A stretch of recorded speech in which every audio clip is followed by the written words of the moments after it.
그런데 내가 아는 채 찌꺼리는 바람에 내 지식을 너무 높게 평가를 했던지 초보의 라틴어가 너무 지루했기 때문인지 처음부터 정도를 매우 높게 했다. 파에드루스의 우화를 몇 편 번역시키는가 했더니 어느새 베르길리우스 속으로 끌고 들어갔다. 뜻은 거의 모른다. 다음에 알게 되겠지만 나는 몇 번이나 라틴어 공부를 새로 시작했는데 결국 내 것으로 만들지 못하고 만 셈이다.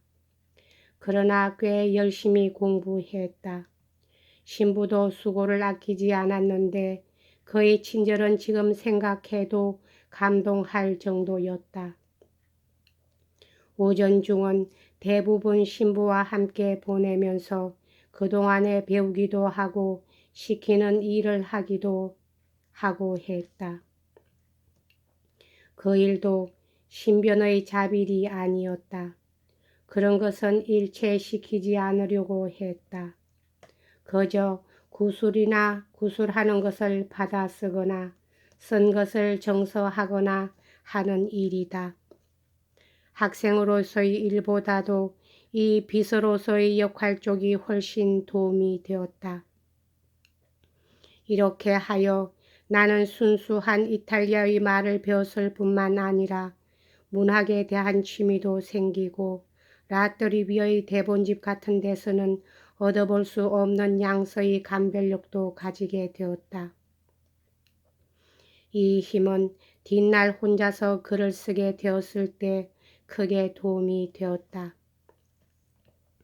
이 시기는 내 생애를 통해서 소설적인 계획 없이 출세의 희망에 가장 올바르게 몸을 맡겼던 시기였다.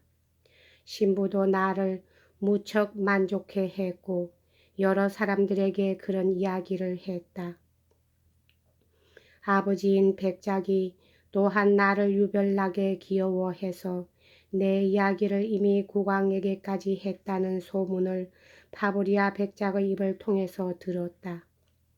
브레이어 부인도 어느새 그 경멸하는 듯한 태도를 버리게 되었다. 나는 마침내 이 집의 귀염둥이가 되었고 다른 하인들의 선망의 대상이 되었다. 그들은 내가 이 집 아드님으로부터 교육을 받는 영광을 차지하고 있는 것을 보고 필경은 자기들과 같은 신분으로 있지는 않게 되리라는 것을 느끼고 있었다. 뒷날에야 비로소 생각한 것이지만 이 집안 사람들이 무심코 흘린 말에서 내 장래에 대해 어떤 생각을 하고 있었는가 가능한 데까지 상상해 보면 솔라르 집안은 외교 사절의 직을 이어가기 위해서 또 언젠가는 대신이 될 길을 개척해 나가기 위해서 이 집에 전속되어 있고 장차 신임을 얻어 주인집을 위해 일할 수 있는 훌륭한 재능을 가진 인물을 지금부터 길러두고 싶었던 모양이다. 구봉백작의 이 계획은 고상하고 핵심을 찌른 그리고 도량이 큰 계획이었으며 인정 많고 선견지명이 있는 대귀족다운 계획이었다. 그러나 그때의 나로서는 그러한 장래가 똑똑히 내다 보일 리도 없고 그리고 나 딴에는 무엇이나 아는 것처럼 너무 오랜 복종이 필요할 것 같이 여겨졌다. 나의 어리석은 야심은 모험을 통해서 비로소 행운을 찾았다.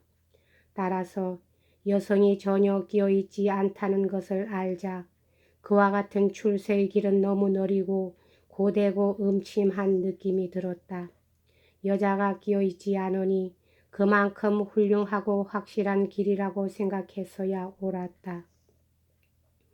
여성의 도움으로 얻는 공적은 나의 장래에 예상되고 있던 공적과는 확실히 비교도 되지 않는다.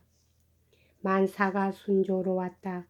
완전히 모든 사람들이 존경을 차지하고 말았다. 독점해 버렸다고 해도 과언이 아니다. 시련은 끝났다. 집안에서는 가장 유망한 청년으로 누구에게나 인정을 받았고 지금 그 위치에 있는 것은 아니지만 머지않아 그렇게 될 것으로 기대되고 있었다. 그러나 내 지위는 인간에 의해서 결정되게끔 되어 있지는 않았다. 매우 색다른 길을 통해서 그리로 가지 않으면 안 되었던 것이다. 여기서 다시 내게 고유한 그 성격의 특징 중의 하나에 언급한다. 구질구질한 반성은 보태지 않겠다. 그저 사실만을 독자에게 보여줄 수 있으면 충분하다. 토리노에는 나 같은 새 개종자가 많이 있었지만 그런 무리들을 좋아하지 않았으므로 그때까지는 아무도 만나고 싶지 않았다. 그러나 그러한 개종자가 아닌 저네버 사람과는 몇 명인가 만나고 있었다. 그 중에 미사르시라고 하여 이 삐뚤이라는 별명을 가진 나이 먼 친척벌 되는 사람으로 정밀화를 그리는 사람이 있었다. 이 미사르시가 구봉백작댁에 내가 있는 것을 알고 만나러 왔다. 역시 같은 저네버 사람인 바글이란 내 친구와 같이 왔는데 이 사람은 나의 수습공 시대의 친구였다. 바글은 무척 재미있고 매우 쾌활한 사람으로 우스운 신소리를 잘했지만 나이가 들지 않아 조금도 밉지 않았다. 나는 금방 바글이 좋아지고 말았다. 더욱이 그와 떨어지고 싶지 않을 만큼 좋아진 것이다. 그는 곧 저네브로 돌아가려고 출발하게 되었다. 나로 봐서 이 얼마나 손실인가. 그것이 터무니없이 커 보였다. 하다못해 남은 시간만이라도 보람있게 하려고 나는 그의 곁을 떠나지 않았다. 아니 오히려 그쪽이 나한테서 떨어지지 못했다. 그것은 처음에는 함부로 저택에서 뛰쳐나가서 그와 하루를 지낼 만큼 정신없지는 않았다. 그런데 얼마 안 가서 그가 완전히 내게 붙어서 떨어지지 않는 것을 보고 집안 사람들은 그를 들여보내지 않게 되었다. 그렇게 되자 내 쪽에서 그만 몸이 닳아 친구 바글 이외는 모든 것을 잊고 말았다. 구봉 신부 집에도 노백작 댁에도 가지 않고 아예 집안의 모습을 보이지 않게 되었다. 구중을 들어도 귀에 들어오지 않았다. 쫓아내겠다고 위협했다. 이 위협이 내 일신의 파멸을 가져왔다. 그때 바글을 혼자 떠나보내지 않아도 좋다는 생각이 퍼뜩 떠올랐다. 그러고 나서부터는 그 여행을 같이 하는 것밖에는 즐거움도 행복도 운명도 없다고 외곳으로 생각했다. 눈에 떠오르는 것은 그저 그 여행길의 순조로운 진행, 게다가 그 앞에 바랑 부인의 모습이 어른거렸다. 그리고 그 앞은 끝없이 멀다. 왜냐 하면 저네브로 돌아갈 목적은 생각하지 않았기 때문이다. 산, 목장, 숲, 강, 마을이 계속 한없는 새로운 매력을 가지고 연이어 번갈아 나타난다. 이 즐거운 여정을 위해서 자신의 전 생애를 바쳐야 한다는 생각이 들었다. 이리로 올 때 이 같은 여행이 얼마나 아름다웠던가 즐겁게 회상된다. 근무를 떠나서 마음대로 행동할 수 있다는 매력 외에 같은 나이, 같은 취미의 쾌락한 사나이와 끄리낌도 의무도 구속도 없이 기분 내키는 대로 걷고 또 묵으면 되는 것이다.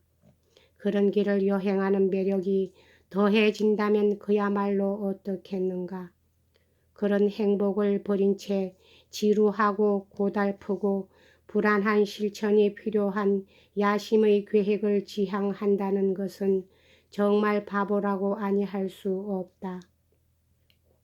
서로 그 계획이 언젠가는 실현된다 하더라도 그 화려함을 청춘 시절의 참다운 쾌락과 자유의 일순간에 비교할 수는 없을 것이다. 이런 야근 공상에 사로잡혀 제멋대로 행동했기 때문에 필경 집에서 쫓겨나게 되겠지만 그것에는 실상 상당한 절차가 필요했다. 여기까지 하겠습니다. 감사합니다.